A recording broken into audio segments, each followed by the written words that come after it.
நம்ம சவுத் இந்தியனில் செட்டிநாடு அப்படின்றது ஒரு அருமையான ஒரு சமையல். அந்த செட்டிநாடு சமையலில் ரொம்ப ஃபேமஸான டிஷ்ஷுன்னு பார்த்தா இந்த கோலா உருண்டை குழம்பு.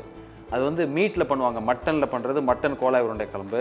நம்ம சேனல் வெஜிடேரியன் அப்படின்றதுனால இந்த வெஜிடேரியனுக்கு அது எப்படி பண்ணலான்னு யோசித்தோம். அதில் இன்றைக்கி பண்ணுறது தான் இன்றைக்கி வாழைப்பூ கோலா உருண்டை குழம்பு. அதே மாதிரி ஒரு லுக் அண்ட் ஃபீல், அதே மாதிரி ஆல்மோஸ்ட் அந்த டேஸ்ட், அந்த ஒரு பஞ்சி ஃப்ளேவர் இதான் பண்ண போகிறோம். ஒரு ப்ராப்பரான வாழைப்பூ செட்டிநாடு குழம்பு. இதில் வந்து நம்ம என்ன பண்ணுறோம் அப்படின்னா 2 ப்ராசஸாக பிரிச்சிடறோம். அந்த கோலா உருண்டை பண்ணிடுறோம், அதே மாதிரி குழம்பு பண்ணி அதை ஒன்றா சர்வ் பண்ண போகிறோம். இந்த ப்ராசஸில் ரொம்ப முக்கியமானது அப்படின்னா ஃபஸ்ட்டு அந்த கோலா உருண்டையை எப்படி நம்ம கரெக்டாக அந்த ஒரு கன்சிஸ்டன்சி கொண்டு போகிறோம், அதை கொஞ்சம் கேர்ஃபுல்லாக பாருங்கள். இன்றைக்கி இதயம் வழங்கும் வாழைப்பூ கோலா உருண்டை குழம்பு. I am Sundar, welcome to recipe செக்கா.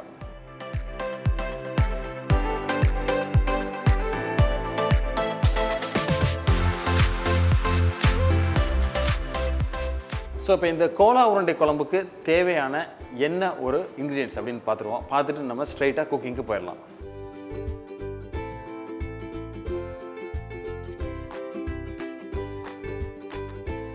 இப்போ ஃபஸ்ட்டு இந்த கோலா உருண்டை பண்ணுறதுக்கு அந்த நம்ம வாழைப்பூவை குக் பண்ணி அதை ரெடி பண்ணிக்குவோம். இதில் என்னென்ன சேர்த்து எப்படி பண்ண போகிறோம் அதை மட்டும் பாருங்கள். இன்றைக்கி மந்த்ரா கடல் எண்ணெய் யூஸ் பண்ணி தான் இந்த உருண்டை நம்ம பண்ண போகிறோம்.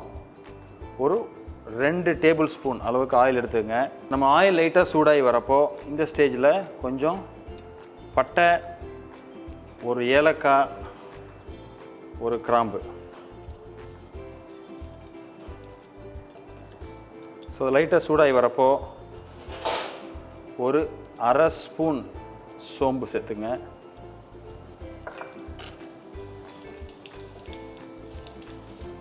ஒரு 1/4 ஸ்பூன் அளவுக்கு பொடியாக வெட்டின இஞ்சி,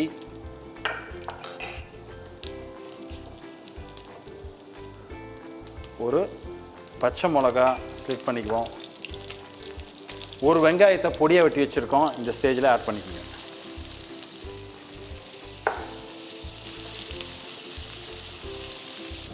ஒரு 4-5 கருவேப்பிலை. ஸோ இந்த ஸ்டேஜில் நமக்கு தேவையான கொஞ்சம் உப்பு,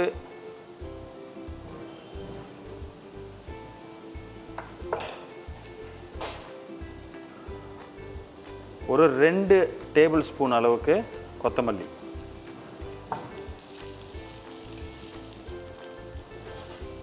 கொஞ்சம் ஒரு 1/4 ஸ்பூன் மஞ்சள் தூள், ஒரு 1 ஸ்பூன் அளவுக்கு தனியா பொடி, ஒரு 3/4 ஸ்பூன் அளவுக்கு காரப்பொடி, கொஞ்சம் லைட்டாக தண்ணி ஊற்றி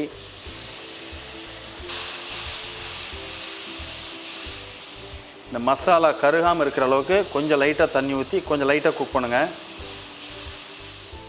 இந்த வாழைப்பூவில் உள்ளே வந்து ஒரு ஸ்ட்ரிங்ஸ் மாதிரி இருக்கும், அதையும் அந்த ஒரு கிளியர் ஒரு பவுச் இருக்கும், அதை 2 ரிமூவ் பண்ணிடுறோம். பண்ணிவிட்டு இந்த மாதிரி நம்ம ரெடி பண்ணி வச்சுக்கிறோம். ஸோ இந்த ஸ்டேஜில் நம்ம எடுத்து வச்சிருக்கிற க்ளீன் பண்ணி எடுத்து வச்சிருக்கிற வாழைப்பூ. ஸோ இப்போ இந்த வாழைப்பூ சேர்த்துட்டு கொஞ்சம் தண்ணி ஆட் பண்ணிக்குவோம்.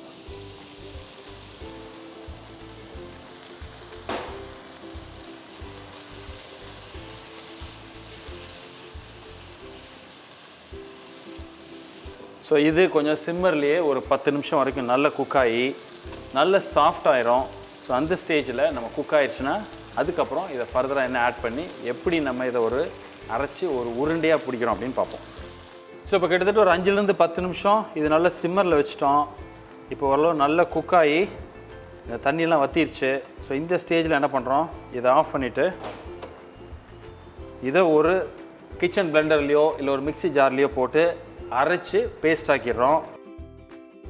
ரொம்ப பேஸ்ட் ஆக்கிற வேணால், ஜஸ்ட் 1-2 அரைச்சிட்டு அதில் கொஞ்சம் கடல் மாவு சேர்த்து உருண்டையாக பிடிச்சி அதை தான் டீப் ஃப்ரை நம்ம பண்ண போகிறோம். ஸோ இது கொஞ்சம் ஆறுனதுக்கப்புறம் தான் நம்ம அரைக்க முடியும். இந்த ஆறுற டைமில் நம்ம ஃபஸ்ட்டு குழம்பு பேஸை நம்ம பண்ணிடுவோம். அதுக்கப்புறம் இதை வச்சுட்டு இதில் எல்லாம் ஆட் பண்ணி நம்ம ஒரு கோலா உருண்டையாக ஃப்ரை பண்ணி அதில் ஆட் பண்ணிடலாம்.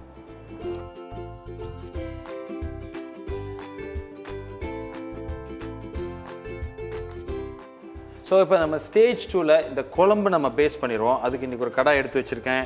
எடுத்துகிட்டு இன்றைக்கி இதயம் நல்லெண்ணெயில் தான் அந்த குழம்பு பேஸ் பண்ண போகிறோம். நல்லெண்ணெய் எப்பொழுதுமே ரொம்ப ஸ்பெஷல் இந்த குழம்புக்கு ஒரு 2லேருந்து ஒரு 3 டேபிள் ஸ்பூன் அளவுக்கு நல்லெண்ணெய் எடுத்துக்கங்க. நல்லெண்ணெய் கொஞ்சம் நல்லா சூடாகி வரப்போ அந்த டைமில் மற்ற நம்ம இன்க்ரீடியன்ஸ்லாம் ஆட் பண்ணுவோம்.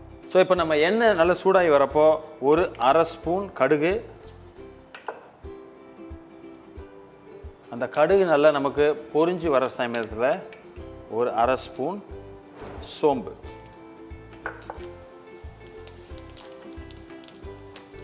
ஒரு 4 காஞ்ச மிளகா போடுங்க.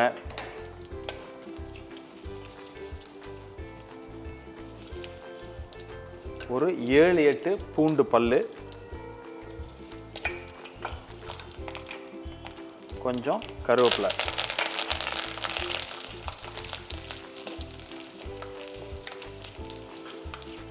தோல் உரித்து வச்சிருக்கிற சின்ன வெங்காயம் ஒரு 15லேருந்து ஒரு 20 போடுங்க.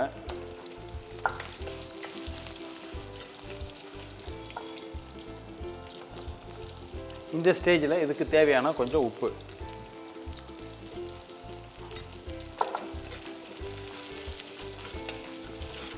ஒரு 1/2 ஸ்பூன் நம்ம இடித்து வச்சிருக்கிற மிளகு,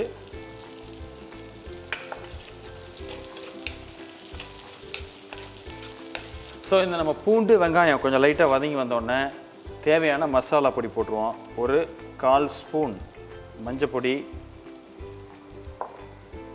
ஒரு 1 ஸ்பூன் காரப்பொடி,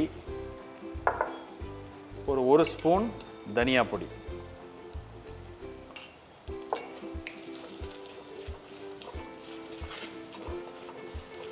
கொஞ்சம் நம்ம போட்டிருக்கிற அந்த மசாலா வந்து ஓரளவு குக்காகி கொஞ்சம் அந்த பச்சை வாசம் போனோன்னே நம்ம அரைச்சி வச்சுருக்கிற ஒரு பெரிய தக்காளி விழுது அதை போட்டுருங்க.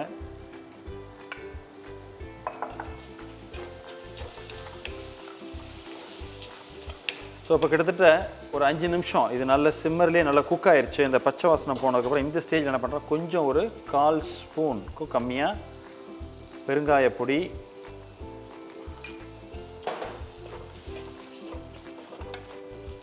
நம்ம கரைச்சி வச்சிருக்கிற புளி இதில் ஊற்றிடலாம். அப்போது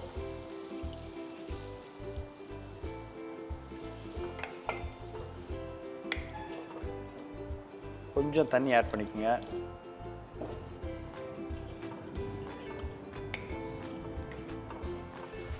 ஸோ இப்போ கொஞ்சம் லைட்டாக குக் ஆனோன்னே கொஞ்சம் வேணுங்கிற அளவு தண்ணி ஆட் பண்ணி நம்ம ஃபர்தராக ஒரு 10 நிமிஷம் நம்ம சிம்மர்லேயே அதில் குக் பண்ண வைப்போம்.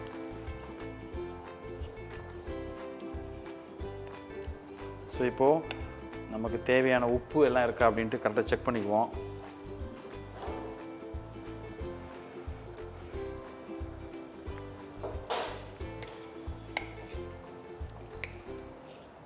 எப்பொழுதுமே நம்ம அந்த புளி ஆட் பண்ணுறப்போ நல்லா அந்த புளி வந்து குக் ஆயிடணும். ஸோ அதனால் கொஞ்சம் ஒரு 5 நிமிஷம் நல்லா கொதித்து சிம்மர்லேயே அது நல்லா குக்காகி ரெடி ஆனதுக்கப்புறம் ஃபர்தராக நம்ம அடுத்து நம்ம தேங்காய் பால் அதெல்லாம் ஆட் பண்ணி அந்த பேஸை நம்ம ஃபினிஷ் பண்ணலாம். ஸோ இப்போ பார்த்தீங்கன்னா கிட்டத்தட்ட ஒரு 5 நிமிஷம் அது நல்லா கொதிச்சு இது ஒரு நல்ல ஒரு கன்சிஸ்டன்சிக்கு வந்துருச்சு. ஆயில் மேலே அழகாக செப்பரேட்டாக இப்படி இந்த ஸ்டேஜில் தான் நம்ம என்ன பண்ணுறோம் அப்படின்னா நம்ம எடுத்து வச்சுருக்கிற தேங்காய் பால் நம்ம சேர்க்குறோம்.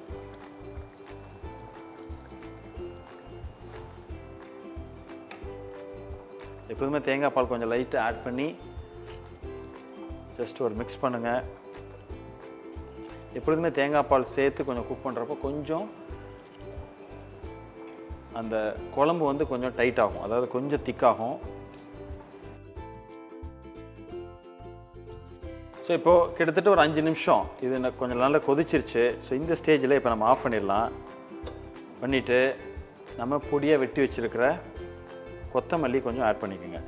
யூஸ்வலாக வந்து இந்த கோலா உருண்டை குழம்பு மட்டும் கொஞ்சம் தண்ணியாக இந்த பேஸ் ரெடி பண்ணிக்கணும். ஏன்னா நம்ம வந்து அந்த கோலா உருண்டையை போடுறப்போ கொஞ்சம் அந்த உருண்டை கொஞ்சம் தண்ணியை இழுத்துக்கிறதுனால கொஞ்சம் டைட் ஆகும். அப்போ நம்ம சர்வ் பண்ணுறதுக்கு சரியாக இருக்கும். ஸோ இப்போ இது ரெடி. வாழைப்பூ கோலா உருண்டை அதை அரைச்சி வச்சுருக்கோம் பேஸு. ஸோ அதில் எல்லாம் மாவெல்லாம் ஆட் பண்ணி டீப் ஃப்ரை பண்ணி ரெடி பண்ணி இந்த டிஷ்ஷை ஃபினிஷ் பண்ணலாம். இப்போ இதான் நம்ம இந்த வதக்கி வச்சுருக்கிற வாழைப்பூ. இதை இந்த மாதிரி நம்ம பேஸ்ட் அரைச்சி வச்சுருக்கோம். ஸோ இந்த கன்சிஸ்டன்சியில் ஸோ இதில் தான் இனிமேல் நம்ம கடலை மாவை சேர்த்து ஒரு உருண்டையாக பிடிச்சி அதை நம்ம டீப் ஃப்ரை பண்ண போகிறோம். ஸோ இப்போ இன்றைக்கி இந்த ஃப்ரை பண்ணுறதுக்கு ஒரு கடாய் எடுத்து வச்சுருக்கோம். இன்றைக்கி மந்த்ரா கடலை எண்ணெய் யூஸ் பண்ணி தான் நம்ம டீப் ஃப்ரை பண்ண போகிறோம்.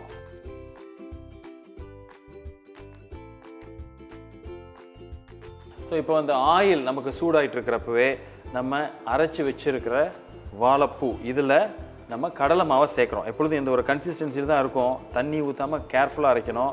இதுன்னு நம்ம பிடிச்சி உடையாமல் இருக்கிறதுக்கு ஃப்ரை பண்ணுறப்போ கடலை மாவை சேர்க்குறோம்.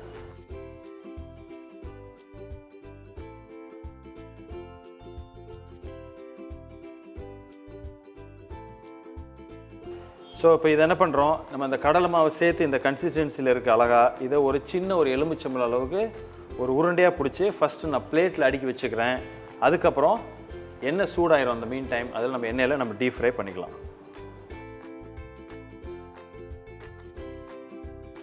ஸோ இப்போ நம்ம எடுத்துருக்கிற எண்ணெய் கொஞ்சம் சூடாயிருச்சு. ஸோ மீடியம் ஹீட்டில் இப்போ நம்ம எடுத்துருக்கிற நம்ம அந்த உருண்டை, அதாவது அந்த கோலா உருண்டை, வாழைப்பூ கோலா உருண்டையை அழகாக மெதுவாக ஆயிலில் இறக்கி கொஞ்சம் அழகாக ஒரு கோல்டன் ப்ரௌனோட கொஞ்சம் டார்க்காக வர மாதிரி டீப் ஃப்ரை பண்ணி அதை எடுத்து வச்சுருவோம்.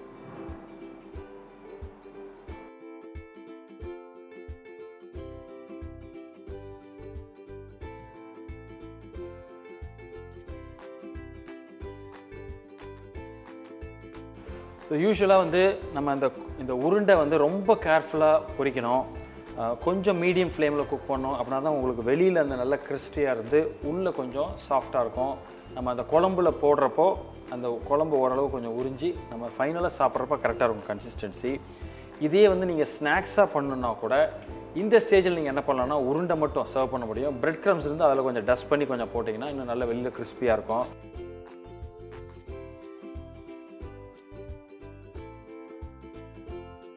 ஸோ இப்போ ஓரளவுக்கு இந்த சலசலப்பு அடங்கி கொஞ்சம் ப்ரௌன் கலரில் இது வந்தோன்னா இது நமக்கு குக் ஆயிடுச்சு.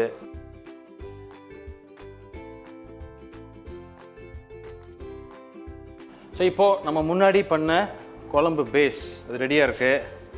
ஸோ இதை இப்போ ரெடி பண்ணி வச்சுட்டு இதில் இப்போ நம்ம ஒரு ஆப்ஷன், இந்த அழகாக நம்ம கோலா உருண்டை இப்போ நம்ம அழகாக இருக்குது, ஃப்ரை பண்ணி பியூட்டிஃபுல்லாக இருக்குது. ஸோ இது அழகாக இப்போ இதில் அரேஞ்ச் பண்ணி அப்படியே கூட இதிலே சர்வ் பண்ணலாம். இல்லை அப்படின்னா இன்னொரு ஆப்ஷன் வந்து சர்விங் பவுலில் இதை உருண்டையை அரேஞ்ச் பண்ணி அதுக்கு மேலே டாப்அப் பண்ணி ஊற்றலாம். ஸோ இன்றைக்கி ஒரு பர்ஃபெக்டான வாழைப்பூ கோலா உருண்டை குழம்பு பார்த்தீங்க. ஃபுல் ப்ராசஸ் ரெண்டு அழகாக பிரிச்சிட்டோம். ஃபஸ்ட்டு நம்ம அந்த கோலா உருண்டைக்கு தேவையான பொருள் அது எப்படி பண்ணோம், அதாவது வாழைப்பூவை கரெக்டாக உரித்து க்ளீன் பண்ணி அதை வந்து வதக்கி அரைச்சி வச்சிட்டோம். அதுக்கப்புறம் நம்ம குழம்பு அந்த பேஸ் பண்ணிட்டோம். அதுக்கப்புறம் இந்த உருண்டையை நம்ம அழகாக பொரிச்சு எடுத்து ஃபைனலாக நம்ம அசம்பிள் பண்ணி பார்த்தோம். இது ஒரு வித்தியாசமான டிஷ், ரொம்ப ஃபேமஸான செட்டிநாடு டிஷ் கூட. ஸோ ஒரு வெஜிடேரியனுக்கு ஒரு நான் வெஜிடேரியன் ஃபேமஸ் டிஷ்ஷை வந்து அவங்களுக்கு பிடிச்ச மாதிரி அவங்க ப்ராசஸில் பண்ணி கொடுக்குறது ரொம்ப ஸ்பெஷல். ஸோ இது ஒரு ஸ்பெஷல் டிஷ் அவங்க வீட்டில் இருக்குன்னு நினைக்கிறேன். டெஃபினட்டாக சமைச்சு பார்த்துட்டு உங்களோட கமெண்ட்ஸ் கொடுங்க. இந்த வீடியோ பிடிச்சிருந்தா எங்களுக்கு ஒரு தம்ஸ் அப் கொடுங்க, ஒரு லைக் கொடுங்க, ஃப்ரெண்ட்ஸோட ஷேர் பண்ணுங்கள். இதே மாதிரி இன்னொரு நாள் இன்னொரு வீடியோவில் மீட் பண்ணுறேன். அது வரைக்கும் ஹாப்பி குக்கிங்.